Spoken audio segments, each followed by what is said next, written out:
Welcome to the AT Parenting Survival Podcast, where you get help and guidance through the chaos of parenting a child with anxiety or OCD. This show is for educational purposes and is not intended to replace the guidance of a qualified professional. Here's your host, child therapist, Natasha Daniels. Well, hello there, and welcome to another episode of the AT Parenting Survival Podcast. Today we have a great episode, in my personal opinion. I interview Jessica Gavin, who I'll talk to you about who she is in a second. We dive into PANDAS and PANS, and I did do an episode on PANDAS and PANS quite a long time ago. Let me see what that was. Actually, it was a really long time ago. It was episode 56. This is episode 389, so it was forever ago. I interviewed Beth Maloney about her journey and her book and PANDAS and PANS. So it has been long overdue to come and circle back to this topic and talk about what is PANDAS and PANS. I talk about my own experience and frustrations around my son with PANS. And I talked to Jessica Gavin, who has her own experience with PANDAS and PANS. She has 3 children who suffered mental illness following a common childhood infection. And she talks about her journey. And she is a fierce advocate for the recognition and treatment of PANDAS and PANS. And you know what's so funny is we are recording this October 9th, and she said to me that today was PANDAS and PANS Awareness Day, which is my son's birthday too, which is kind of weird because he's struggling with PANS. But Jessica empowers parents in so many different ways. She founded a 501(c) pediatric research and advocacy initiative called PRAI. In under 3 years, she led the effort to raise hundreds of thousands of dollars for research and education through a series of events and recruiting. And she spearheaded the launch of the International PANS Registry. She talks about this in our interview, but to have a registry of people and their siblings with PANS and PANS-like symptoms so that the scientific community can have opportunities to conduct observational studies is really, really helpful.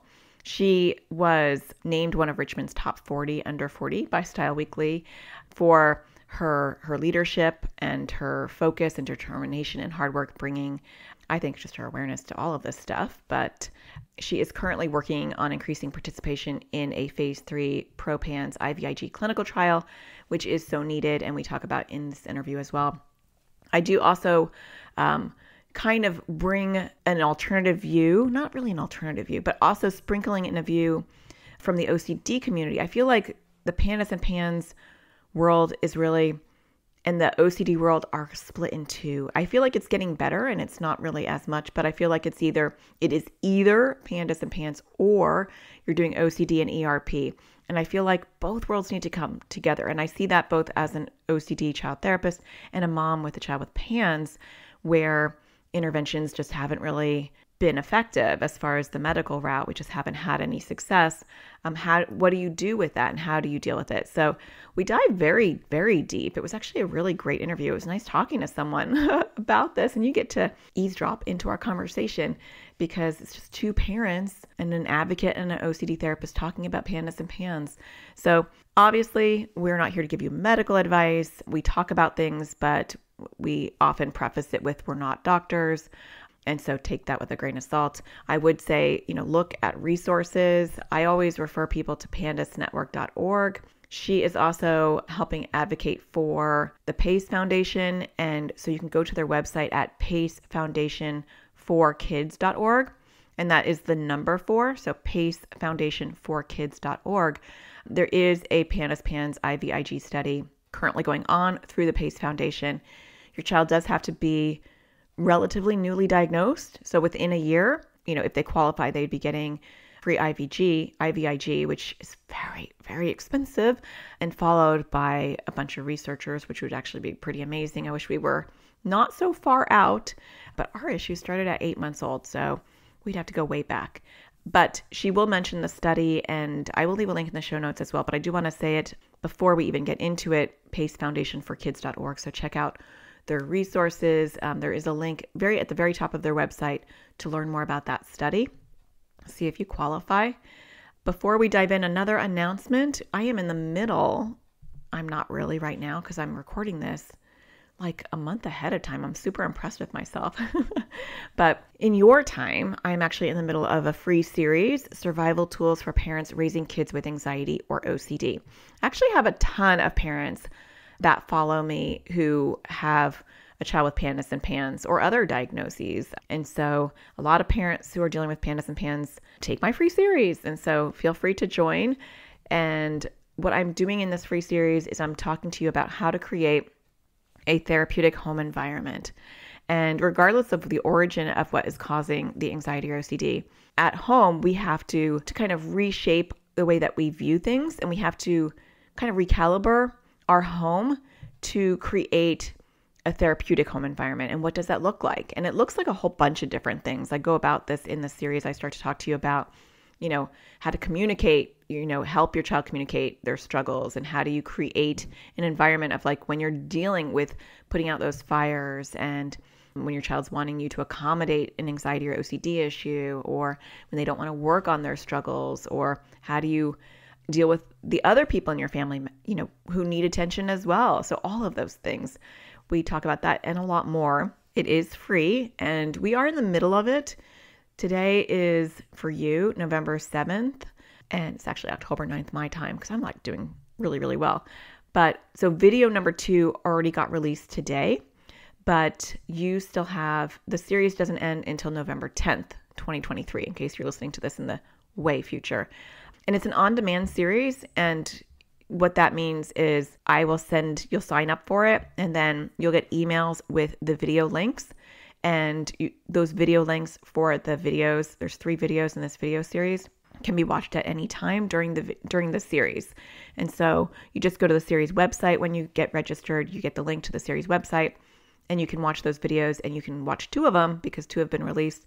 If you're listening to this past November 9th, can't be too far past because it ends on the 10th. Actually, there'll be a replay over the weekend. So if you're listening to this on the 11th or 12th of November, you'll still be able to watch the replay of all these. Just register at atparentingsurvivalseries.com. And we also have a Facebook group that's just for the series. And I create it as a temporary Facebook group, and then we close it down because I do have a large public Facebook group, so I don't need to have multiple Facebook groups. But I do it just for the series so we can talk about the videos. And I do 3 Facebook Lives, and those are pinned to the top of that Facebook group in case you missed some of them or you can't make them live. And I go deeper into the content of each video, which is like motivation, communication, how to do exposures at home, all sorts of stuff like that. So I hope that you find it helpful. And if you haven't joined already, join us at atparentingsurvivalseries.com. I also want to thank NoCD for sponsoring this episode. NoCD offers affordable, effective, convenient therapy. They're available in the U.S. and outside of the U.S., and you can schedule your free 15-minute consultation to see if NoCD is the right fit for you and your child. Just go to treatmyocd.com. That's treatmyocd.com. And I will leave a link in the show notes. Okay, well, without further ado, here is my conversation with Jessica. Well, I want to welcome Jessica to the show. Thank you so much for coming on. I appreciate it. Thanks for having me. So I want to start with, maybe you can just in your own words, like give us an introduction. We're going to be talking about PANDAS and PANS, which I'm excited that you're coming on to talk about because I actually got a lot of requests from people wanting more information. And I did a podcast quite a while ago on it. And so it's just great to bring another expert on to talk about it. But before we jump in, maybe if you can give people a brief understanding of your background and who you are, that'd be awesome. Sure.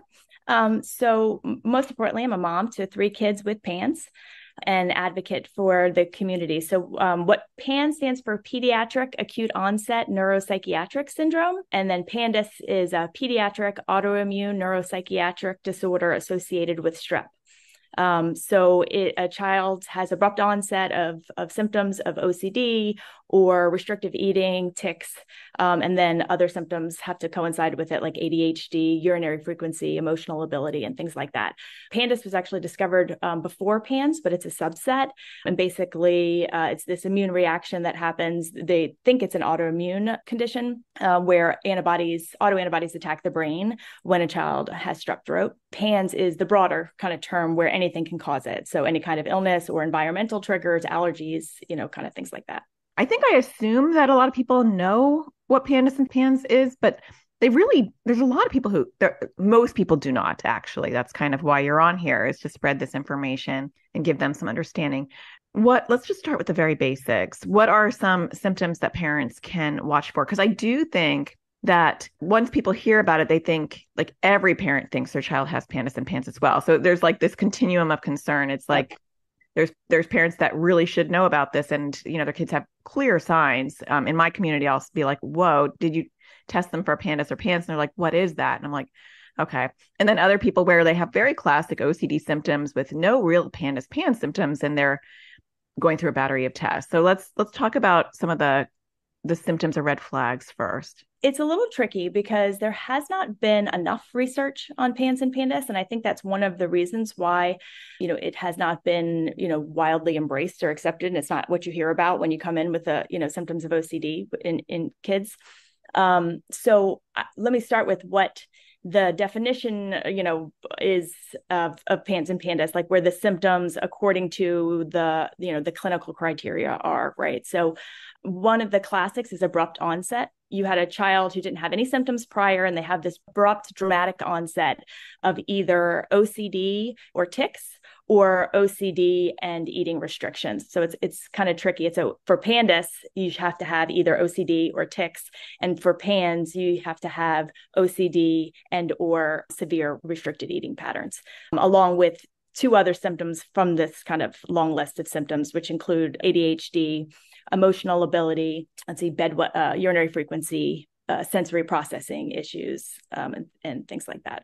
I think the hard part, I'll play the devil's advocate in this podcast a little bit, but I think the hard part too is like a lot of times OCD appears to be sudden onset, even for those outside of the PANDAS PANS world. As a therapist, I know my practice, they'll say it's sudden onset, and then I'll dive into history, and it's like, clearly this child had some compulsive behavior before. It's like, it's just showing up in such a huge way all of a sudden. Yeah. And what's, again, on the devil's advocate front, what's kind of interesting is that even in the PANS kids, some of the research is showing that they also had these kind of soft signs of OCD or compulsions in their background, right? So, Stanford did a paper, and Stanford is probably, I would say, the leading research center for kids with PANDAS and PANS.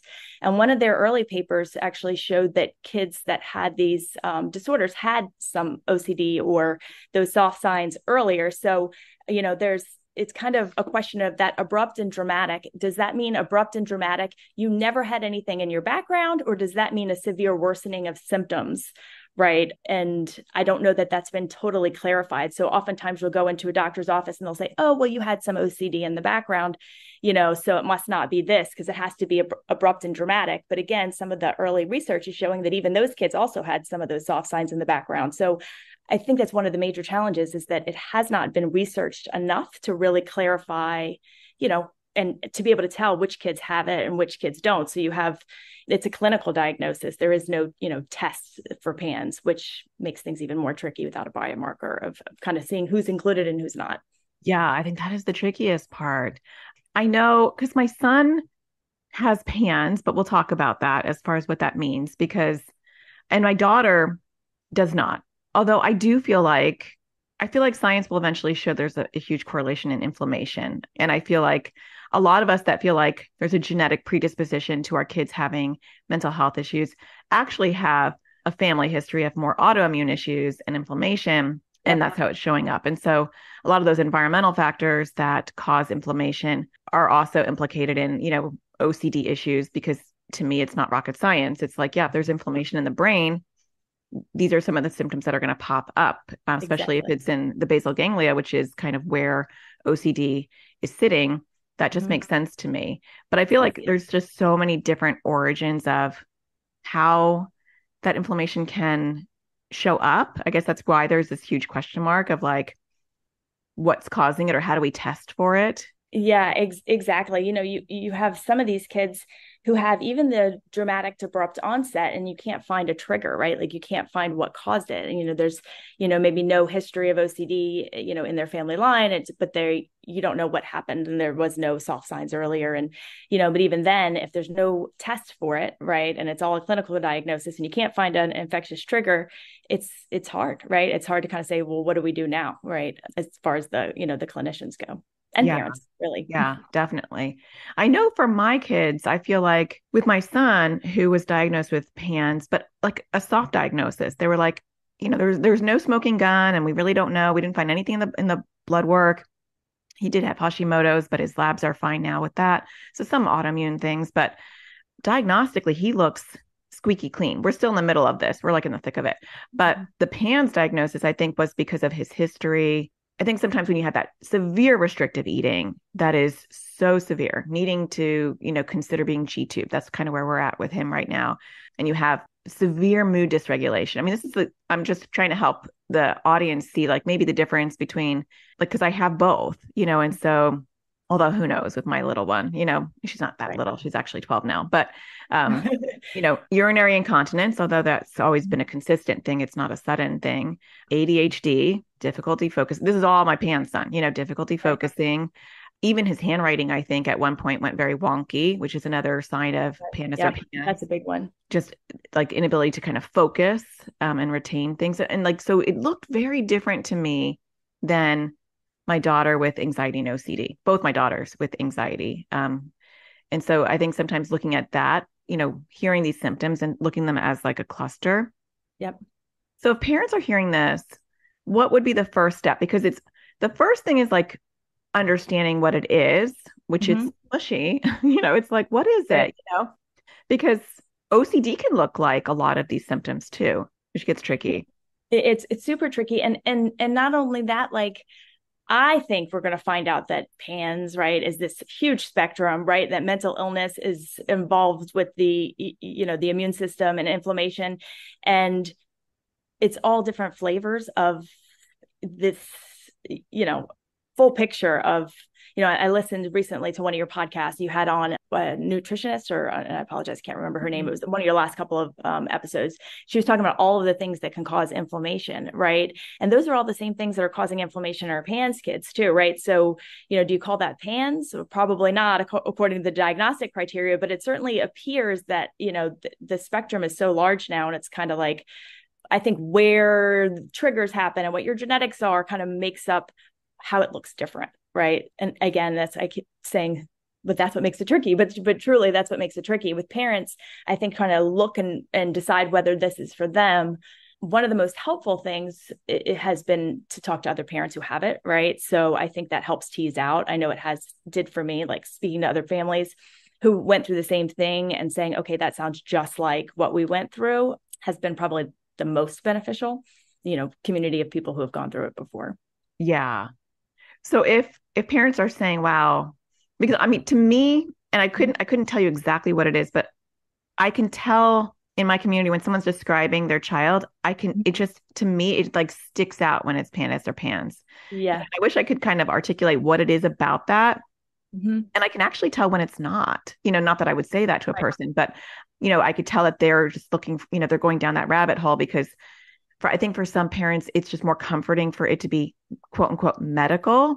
And I don't need to do therapy. My child doesn't have OCD. They're having a medical condition. And I really feel like sometimes it's both, you have to treat both, isn't it? I mean, at least I kind of feel like it's always both, right? Like even if it is a medical condition, it doesn't change the need for behavioral strategies, right? Like, and I do think though, that is probably one of the things that are, let's say, holding back the PANDAS community, but you fight so hard for people to believe that it's medical that sometimes you forget that there are traditional therapies for some of these things that work, right? And that need to be part of that overall picture of kind of how to get your kid back for.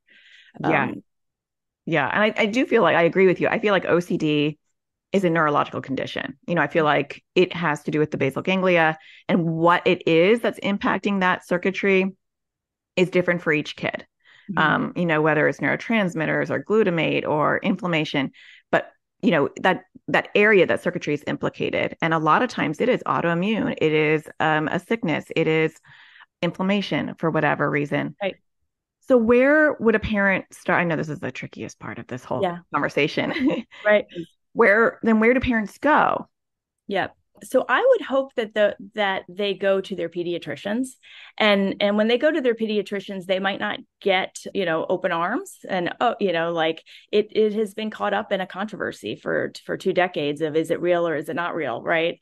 I'm here to tell you it is absolutely real. Right. But some physicians, if they haven't, been recently maybe in school, didn't hear about it throughout school. And while they might not always get the answers from their pediatricians, I would hope that everybody would go to their pediatricians to help raise awareness of the disorder for the next kid that comes after them, if they hear it enough, but like for me personally, I say I made a believer out of a pediatrician when it happened with my daughter, and I knew she had strep.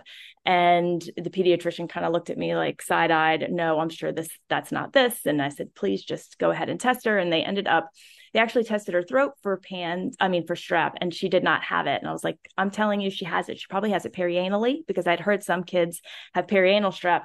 And again, reluctantly rolled her eyes, but did the test, and she ended up being positive, treated her, brought her back to the pediatrician, and she was like a totally different child. And since then, that pediatrician has gone on to treat other children, right, and recognize other children. So as an advocate, my hope is that people go to their pediatrician, regardless of whether their pediatrician might be the final answer or not. I just think it's good for, to collaborate with your doctor first when you can, and kind of bring up your concerns with your doctor. Yeah. And I mean, and be prepared that most pediatricians, one, may not know about it. And two, if they do, they might think that you're going to be a crazy parent. Right. That's true. Yep. That's absolutely true. Unfortunate. And I mean, I feel like sometimes doctors will say to me, because, I kind of go back and forth with doctors, they'll say, well, like a lot of kids, if you tested like a huge sampling of kids, a lot of them will have high titers for strep, because we all have strep in our body. Strep is such a common sickness in childhood and adulthood that we're all kind of carrying some stuff and don't necessarily have inflammation. Yeah. And I think that's probably true.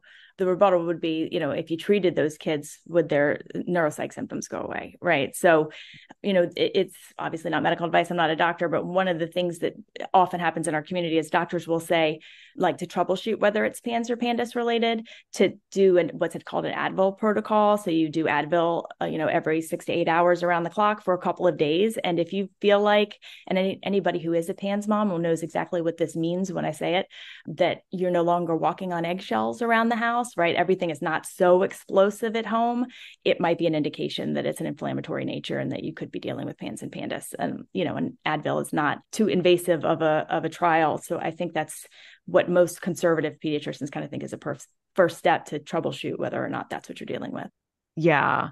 And I think that's a good point. Sometimes it's like just, antibiotics or Motrin, and starting off with something and seeing if that, for some people, it is night and day, and it's a drastic change. For some of us, myself included, it wasn't, it was like a little helpful, but then you're back to square one and you're like, I don't know where to go with this, at this point. And that gets frustrating. I would also say, if your pediatrician is not open to it, you can go to pandasnetwork.org and look at like providers in your state and see if there's somebody in your state. I would still vet them out, because anyone could be listed on there. But I think getting a doctor that is educated in PANDAS and PANS and willing to do those tests can be helpful. Oh, absolutely. Absolutely. And there's another organization called pacefoundation.org, and they're actually they've been supporting the efforts of their local clinic in Arizona to do an IVIG trial. And so their clinics are all, experienced PANS and PANS clinicians. That's all they focus on in their practices. So are you talking about like the CPAE clinics? Yeah, the CPAE clinics, exactly. So I'm going to probably butcher childhood, infectious autoimmune encephalopathy clinics. That's pretty impressive. I wasn't even going to attempt that. I know there's still one in Tucson, and now there's one in Phoenix. Yep, there's one in Tucson, Phoenix, University of Arizona, UCLA, and Dartmouth has a clinic as well.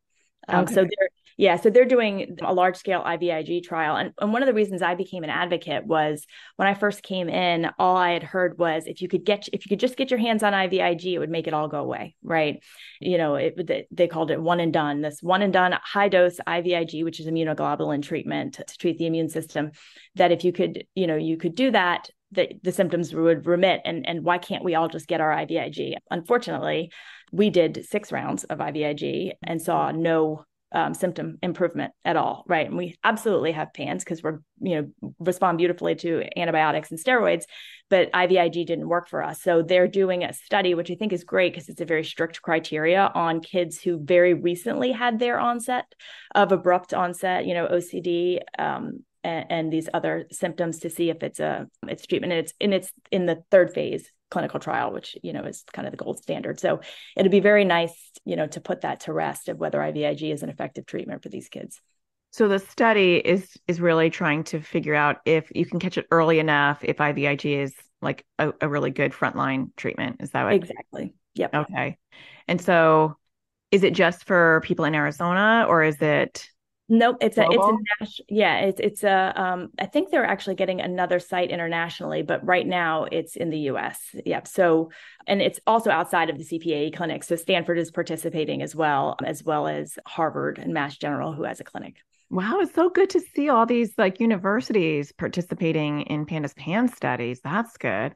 Yeah, it's great. And I think it also helps, again, you go into your pediatrician's office and kind of bring some of that information. It's, there's not just one doctor who doesn't take insurance anymore, right? Like it's growing to major centers, across the country. And that's really definitely encouraging, to our community. Yeah, I think that'd be really helpful. So if somebody is in the early phases of this PANDAS PANS journey, so within a year, I think you said, right? Yeah, it was originally 6 months, but yeah, now it's within a year. So if you had this abrupt onset of symptoms within the last 12 months, you would definitely be, considered for enrollment for this study. How do parents reach out or contact that study? Yeah, so if they go to pacefoundationforkids.org, it's got all the details of the clinics to reach out to directly. Okay, awesome. And I'll leave a link in the show notes so that people can have that. Because I think IVIG is often not covered by insurance. It could be tens of thousands of dollars, super expensive. And so to be part of a study where if you qualify, it's free, one, that's amazing in and of itself. But 2, to be followed by universities, that are really studying this would be such a gift for your kid and a gift for the PANDAS PANS community. Absolutely. And what's really great about the study is there's no total placebo group, right? So everybody will get IVIG, right? So it would be a lot to have a kid go through a trial and not be able to get that treatment. But no matter what, both arms will at some point get IVIG. Yeah, that's great. Yeah, because that'd be really disappointing. I'm in a study and like we got a placebo and like the trauma, that's not good. Yep. Yeah, and IVIG, is typically can be upwards of $20,000 per treatment, so it's great opportunity for kids. Yeah, a lot of the PANDAS PANS protocols, depending on what doctor you go to, can break the bank. It's time we put help directly in our kids' hands. Introducing Crushing OCD course for kids and teens. It was way more helpful than all the other therapy we've ever done because we didn't really know what to do. So we weren't really doing it before. So the course helped to figure out what the exposures are and how to do them. We're not in therapy and find it really hard to find an ERP trained therapist here. So we're currently with like the public health service, but again, they don't seem to be trained in ERP. It's filled that gap that we don't have that was desperately needed. This was really well timed for us to use between therapists and to help us get off to a good start with this new practice. It was easy to use. I was able to do it from my phone or also on the computer. There's different ages, so there were younger kids, there were teenagers, and so that was really nice too, to have a variety of ages where it wasn't just geared towards younger kids or older kids. It was a nice variety. It's helpful for our kids to hear it from this third party as opposed to just us saying it. I really like the offense and defense method. I love working on poking at OCD while it's sleeping. It makes it a little bit easier to do, and it's kind of fun. I'm planning on using it to work on my fear of like holding or touching batteries and stuff like that. So it was really helpful, and I think a lot of other kids would like it. I thought that I was like the only one who had worrying about the weather and stuff. And then there was somebody else on there who worried about the same thing, which was really helpful. Seems less scary to work on stuff now that I've watched this class, and I'm more interested to work on it. I like trying to do more exposures still, and before I wasn't, I just didn't want to do them. I've worked on some of my bigger compulsions and been successful. I realized that it was helpful to do like the exposures. Before it was like really, really hard. It's still hard, but it's helpful to know that I need to do them. Before there would be a lot of battles about it, so it is definitely less loggerheads. Really, really good course and super helpful. Definitely would recommend this. It's really easy to follow. It's nice bite-sized videos. I really like the worksheets that go along with it, and I think it's really helpful. To learn more about this course and register your child or teen, go to atparentingsurvivalschool.com. So I'm interested. I want to circle back to your story because I've never really heard your story. So you did 6 rounds of IVIG, I think you said. Yes, and then what happened? Well, nothing for us. So that's kind of thing. So let me back up a little bit. All 3 of my children were born within the first year of life with MRSA on their skin. Doctors couldn't explain why. They were all born years apart, even at different, hospitals. And all 3 of them, I'd never had MRSA. My husband never had MRSA. What is MRSA? MRSA, staph aureus. Yeah. So staph, like drug resistant. Yeah. And they were, days old and had it. And so they had, just peculiar, immunologists were working them all up because like, why did these 3 children all get, these skin infections? Because they got them over and over and over again. And then my son kind of progressed looking a lot like he was ASD, right? So autism. But we would notice that whenever like he'd have an ear infection and we treat him for, his ear infection, that the symptoms that we were calling at the time autism would disappear. And we were like, that's just bizarre, right? Like, how does that happen? There's actually a note when we got him evaluated for ASD that says, Mom says symptoms wax and wane. And I had no idea what PANDAS was at the time. Mom says symptoms wax and wane and quote in quotes, no longer autistic when on antibiotics. And it wasn't until almost, which is crazy, right? But it wasn't until a whole year later where I ended up learning what PANDAS was. And it was like light bulb went off. I was like, oh, because he went through the restricted eating. And again, I didn't know what it was back then, but when he had a really bad round of strep, he lost 10% of his body weight, 6 months prior to that, kind of the light bulb went off and all that. So he had been sick for many, many years when we did IVIG. I think he was 6 when we did it. And again, like I said earlier, I kind of had some frustration with hearing that one IVIG would make it all go away, but I was seeing other children who, had done IVIG and they were not getting better. And then I had other parents tell me, well, you have to give it 6 months, because if you give it 6 months, then you're going to give it the full time where it's going to work. And so we did. We gave it 6 months, but we did not see any symptom improvement, unfortunately. And he had even had some markers, like he had a low IgG, right? So it showed that his immune system was, weak in the first place, which IVIG, even outside of PANDAS, is the treatment for that when you have, low immunoglobulins. So it did fix his immune deficiency, but it did not, it didn't fix the PANS and PANDAS symptoms. Man, that's frustrating. Yeah. So is he still struggling? He's not. I mean, our story is, so he was sick he's 12 now. I would say 10 years we struggled with, these symptoms that waxed and waned. And, we tried treatments of steroids that worked really well until they didn't, and antibiotics until they worked really well until they didn't. And this is going to sound very bizarre, but this is our story. So, it is what it is there was another family. When I started my nonprofit to advocate on behalf of kids with PANS and PANS, I was living in Richmond, Virginia. And I saw that there was like an immense amount of kids in Richmond that seemed to have this illness, right? And people would say, well, that's because you're there and you started this advocacy. So of course the awareness is going to be there.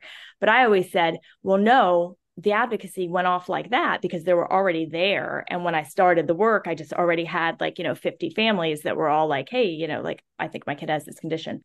In, having over the years running Facebook groups and, doing the work with the charity, a lot of kids would have onset when they'd move to Richmond, or they would lose their onset if they moved away from, or lose their symptoms if they moved away from Richmond. And like I said, we tried everything and anything, and nothing was working. And a friend of ours moved to Jacksonville, Florida, and he had a very severe kid, and I knew him for over a decade. And he was like, Jessica, I think there's something to it. Like, he got better. And I'm like, really? And our family picked up and moved to Jacksonville, Florida, and all 3 of our kids got better. And That how is so weird.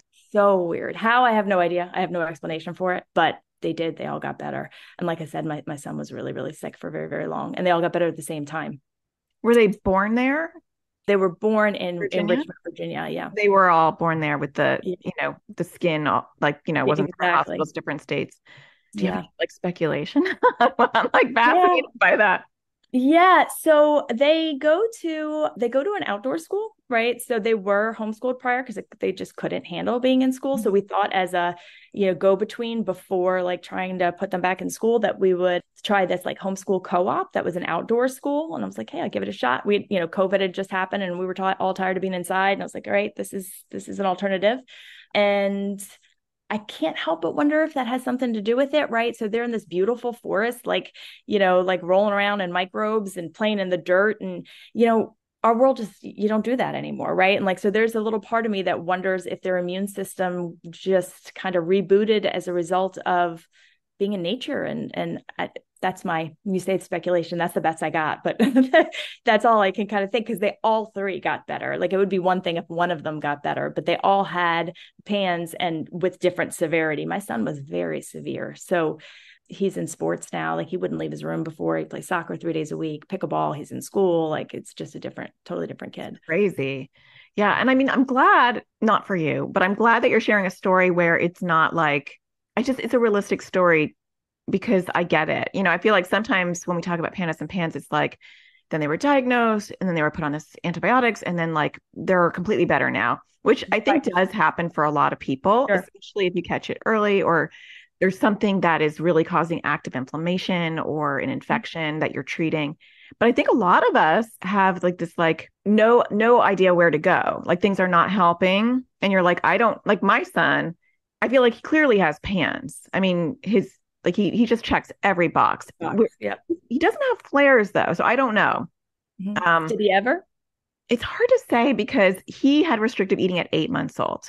Right. That's when it's hard, is when it's so early. That's the same thing with ours. You're supposed to have this dramatic onset, but how do you find out if you have a dramatic onset in a 3-day-old, right? Or an 8-month-old? That's what makes it tough with those early stages. It's so tough, because I know at 8 months he would only eat.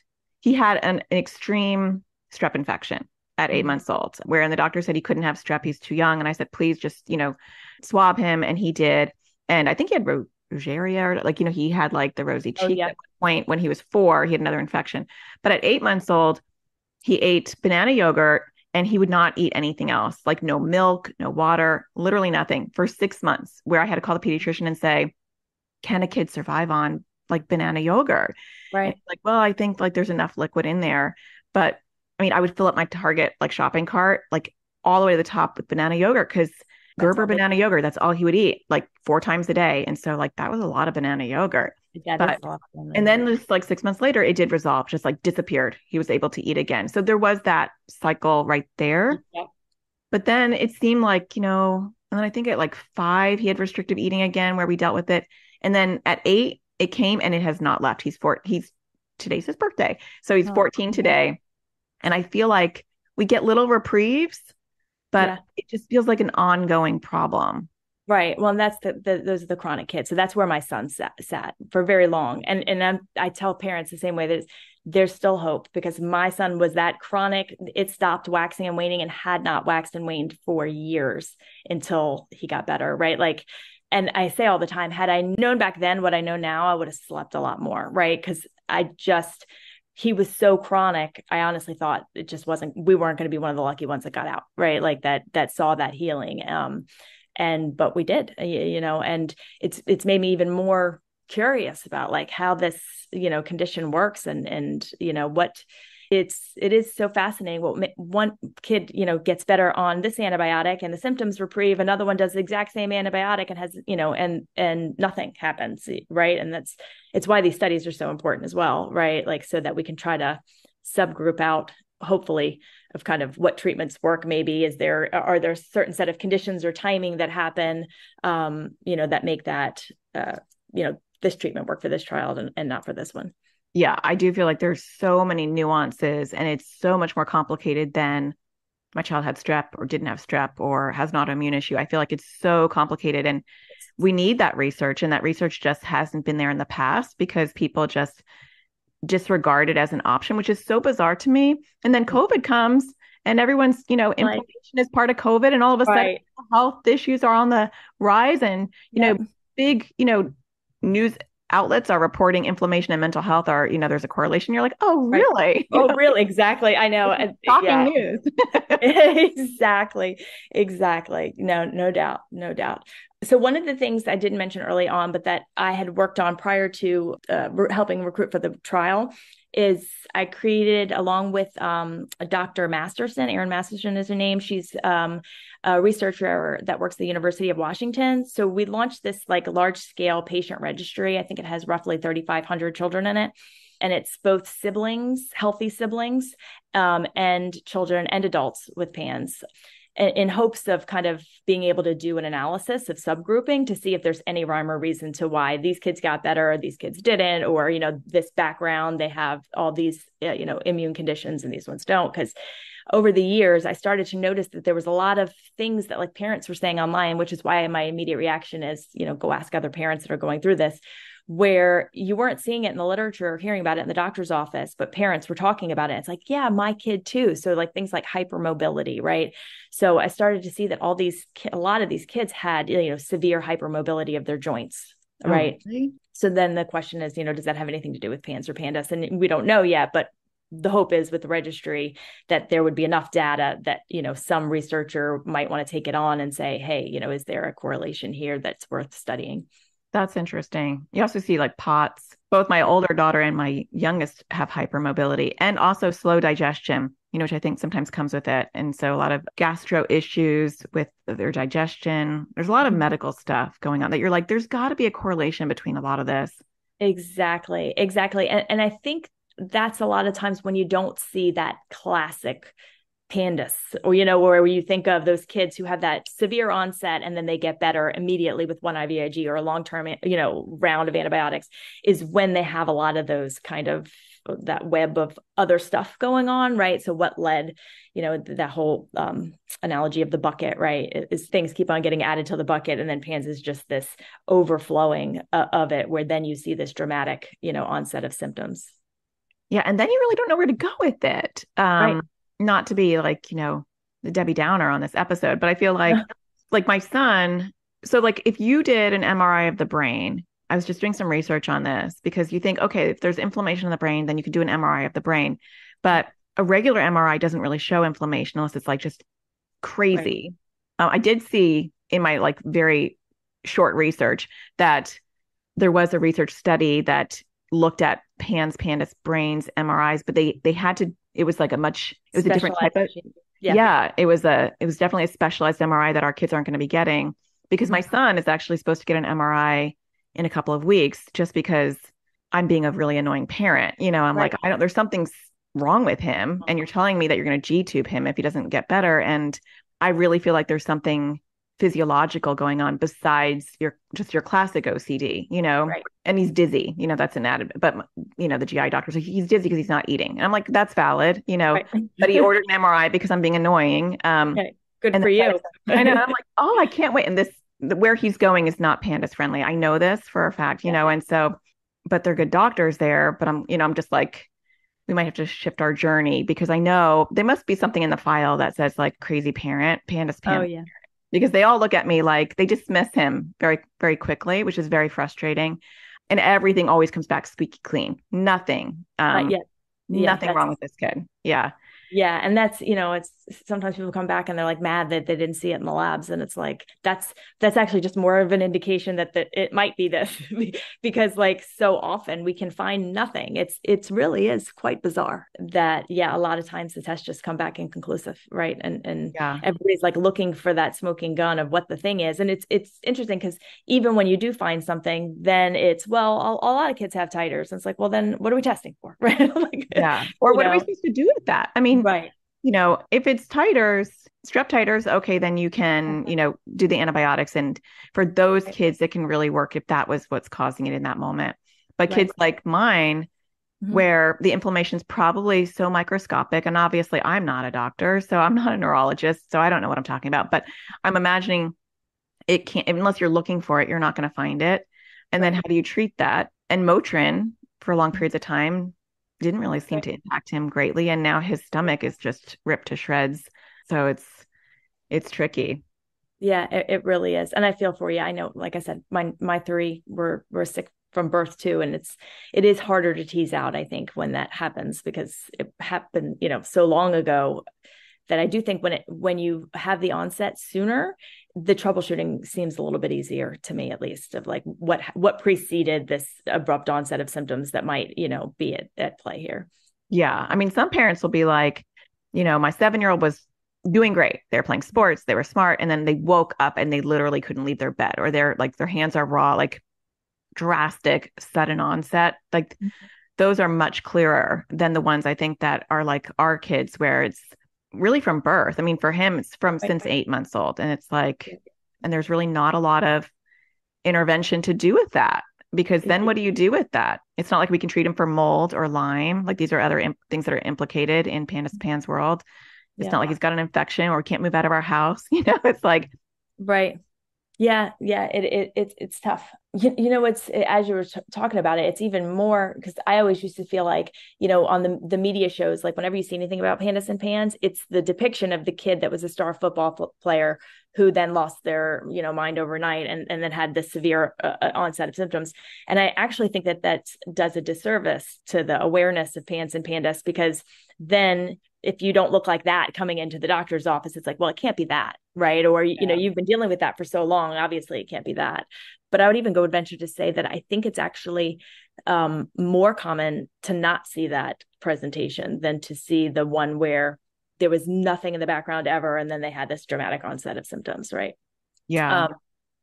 I don't, it's interesting when we first got on, you were talking about it. I don't have a history of what OCD and anxiety and ADHD and all that stuff looks like outside of PANS and PANDAS, right? So I only know what it looks like there. So I don't even know like how to compare, right? Because while the criteria for PANDAS is supposed to be this abrupt onset of symptoms, again, as we've just discussed, how do you tell that? And when it starts at 8 months old, do you see differences? Like, you deal with this all the time, right? So you say you can pick out a PANS kid. Well, what makes it different? I'm glad you said that, because I do feel like, you say, go ask parents, go talk to parents. And sometimes I'm like, because I have lots of large groups online, and a parent will post something that's just like a basic OCD symptom. And then the parent will be like, that's PANS. You should get them tested. That's PANDAS. And I'm like, really? Where are you getting that from? It's good to educate people for sure. But to me, there is a difference. Again, I think it's the chicken or the egg on some level. I think like autoimmune issues in general can kind of cause, I feel like I think OCD is caused by lots of different things, but there is a difference I think it's more of what's added on to it. And so you have the OCD and then you have extra stuff. And so it's the extra stuff that makes me go, that's because someone who just has OCD, they're not always having rages. And like there's the dysregulation with PANDAS and PANS is on a different level. Like my son's meltdowns are at a different level than my daughter's. She gets mad, she gets upset, or she gets really upset with her anxiety or OCD. He gets like blind rage.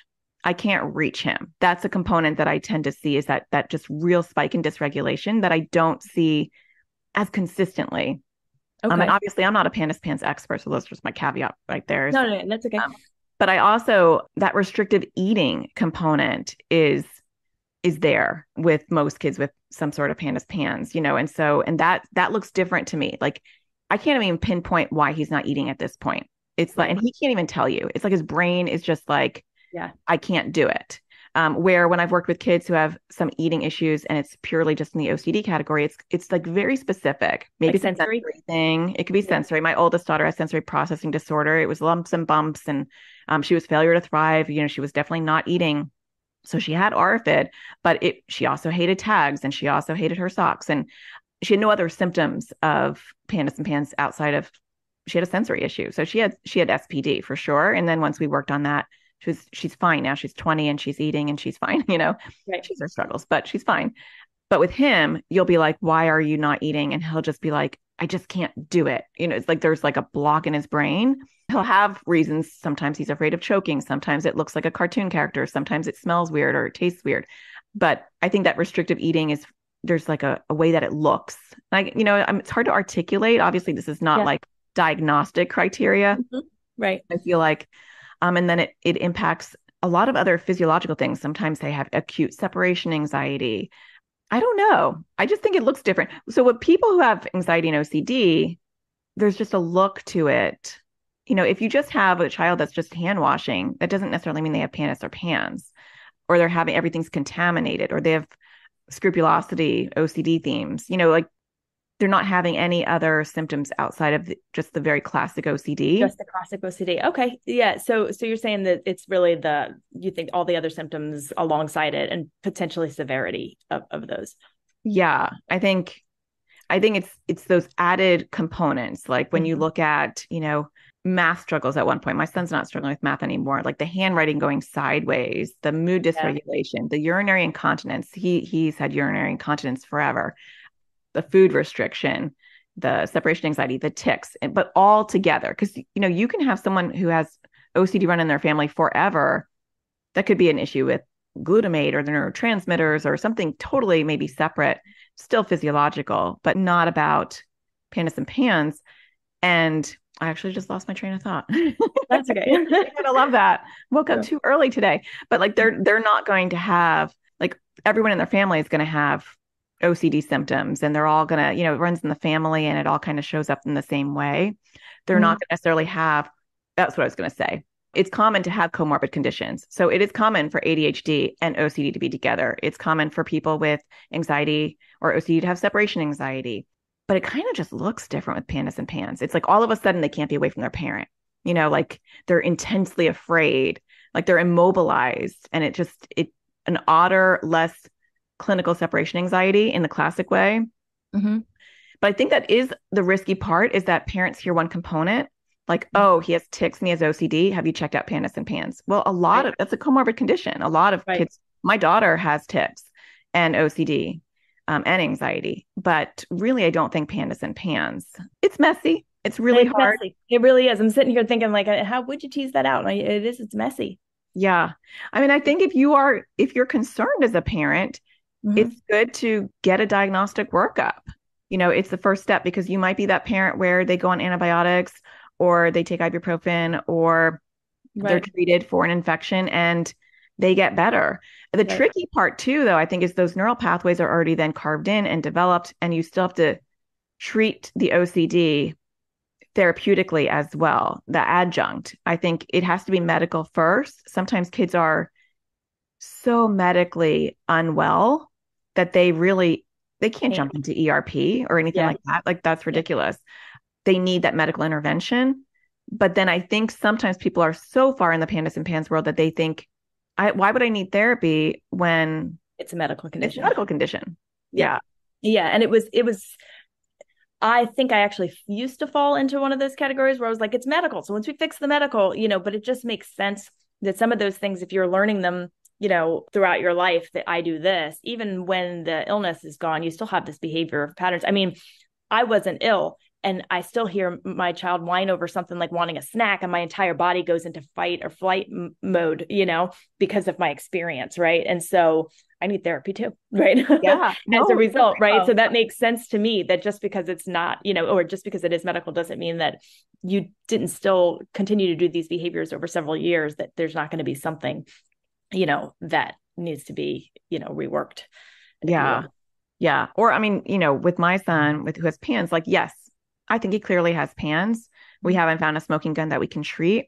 And I kind of gave up on some level because I'm like, it's PANS. And even when I would talk to colleagues, they'd be like, that sounds so physiological. I mean, even though I think OCD in general is physiological, but it just felt so medical that I kind of just was like, I just, you just to babysit someone eating 24/7 is so exhausting, like you said. Yeah.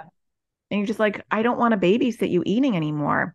But I think that a lot of times it can turn into a habit. Like that restrictive eating becomes who they are. And so they don't know how to eat. They don't know how to do a lot of things, whatever the OCD theme is. They just don't know how to move forward, even when the medical aspect, we're not at this point, but when people have the medical aspect locked down and the medical aspect is doing better, the child still needs to do those exposures and learn how to move towards that discomfort, which is really tricky. Yeah, I completely agree. Again, my son, we did neurofeedback therapy. And I don't know if this was just a flavor of the neurofeedback therapist that we were with, but he very much was like, if he's afraid of it, like he needs to run toward it, not away from it. Right. And it was definitely part of his healing. He could not, we saw therapists before that, like, just like, he was like, true phobia of playing with other kids. Like he couldn't play, or his family, of playing a game because he was afraid to lose. Right. Oh my gosh, that's my son too. Yeah, it's tough. That's a tough one. Which is why I was like, and he's in soccer. That doesn't seem like such a huge deal, but this is a kid that couldn't even play a card game with me, with this, See, that's interesting. That's another, like, that's that dysregulation piece. Yeah.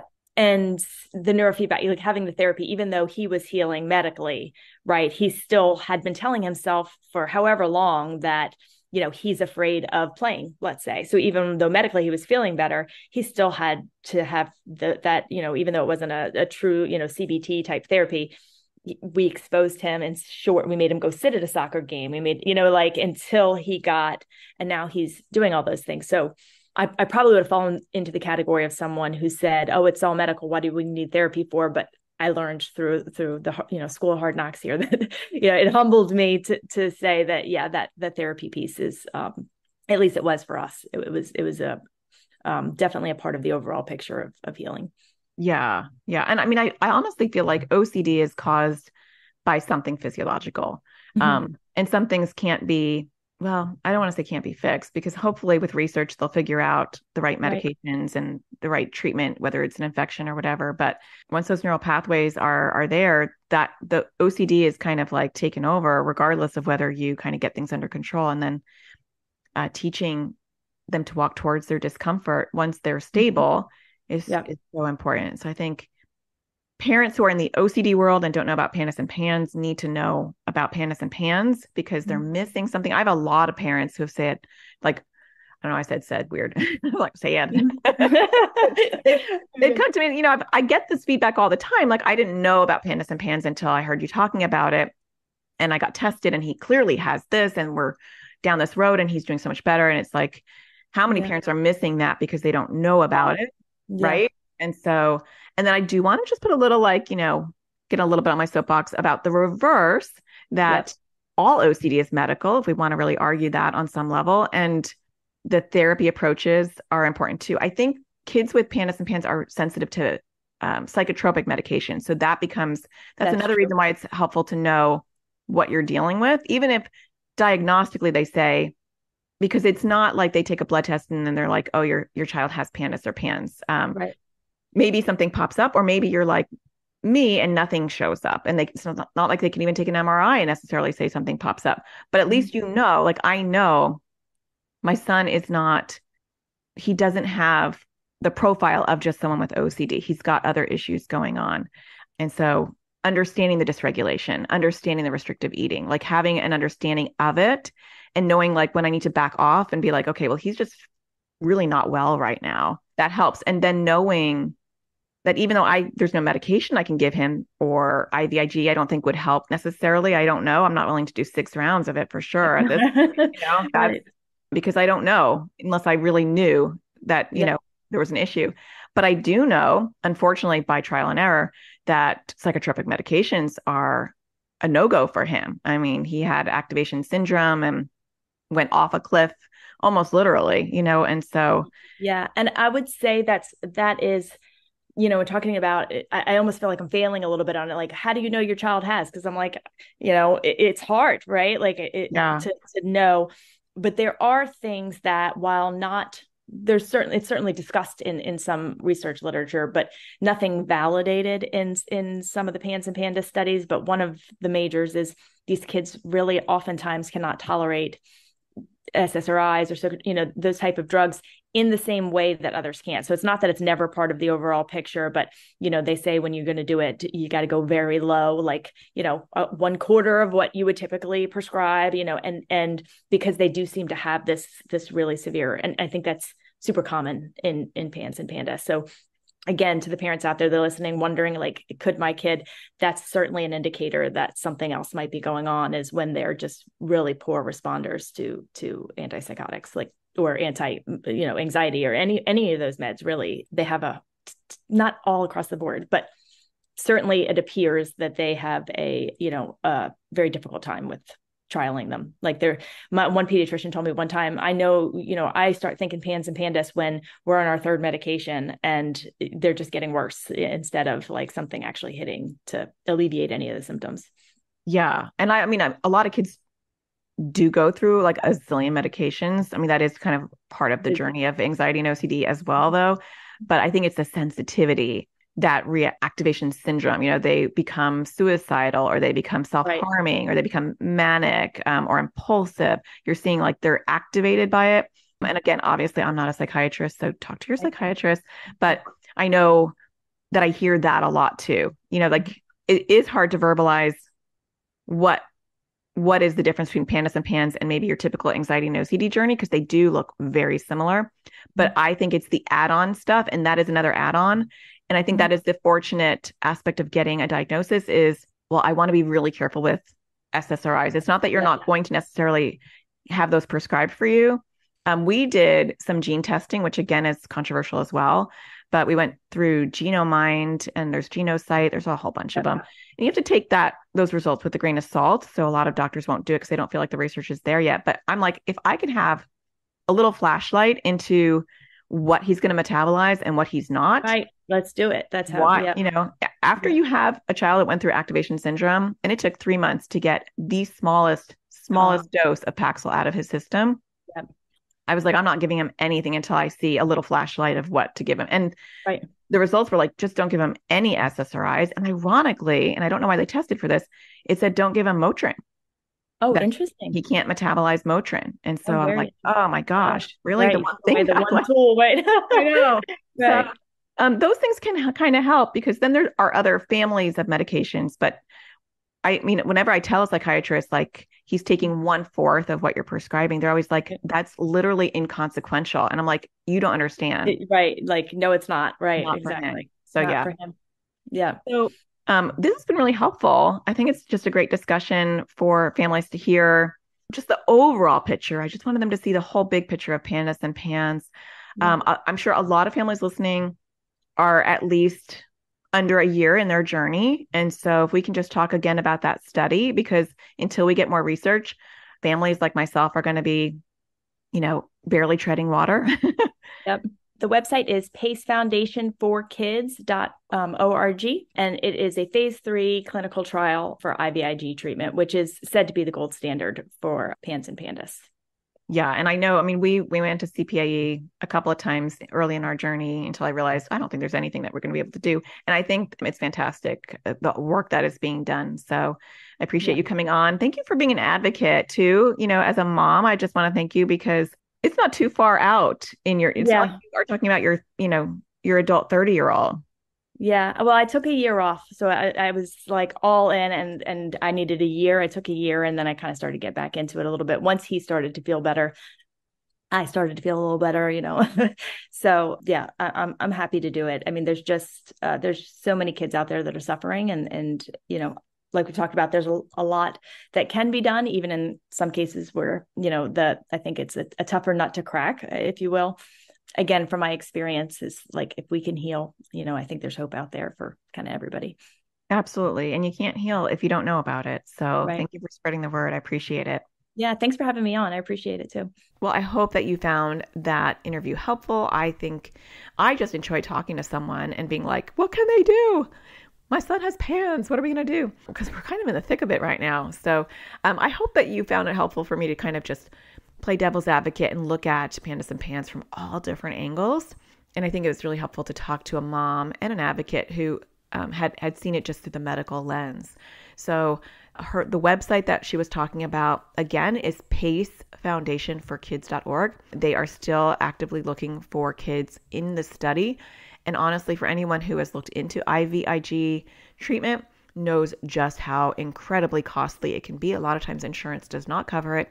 And to take advantage of a study, if you are in that sweet spot where you've been diagnosed for less than a year, definitely check it out, because that could be such a big gift for some of you that just financially can't make that happen, but have been recommended to have IVIG treatment. Also, just a reminder that my survival series is going on until technically November 10th, but you'll have the weekend to watch the replay, and you can sign up for that at atparentingsurvivalseries.com. I hope that you're finding this podcast helpful. I hope that I'm sharing information that you didn't know before and getting you to think about different things. If you are enjoying the podcast, don't forget to hit a star and rate it on iTunes or Google Play or Stitcher, wherever you watch or listen. I don't know why I always say watch. Or YouTube. Actually, my podcasts are on YouTube now. Or if you have some extra moments, don't forget to leave a review. I greatly appreciate that. So don't forget to find the sparkle in everything you do, and I'll talk to you again next Tuesday. Take care. Thank you for listening to the AT Parenting Survival Podcast. To get additional support raising a child with anxiety or OCD, visit Natasha's online school of on-demand classes at atparentingsurvivalschool.com.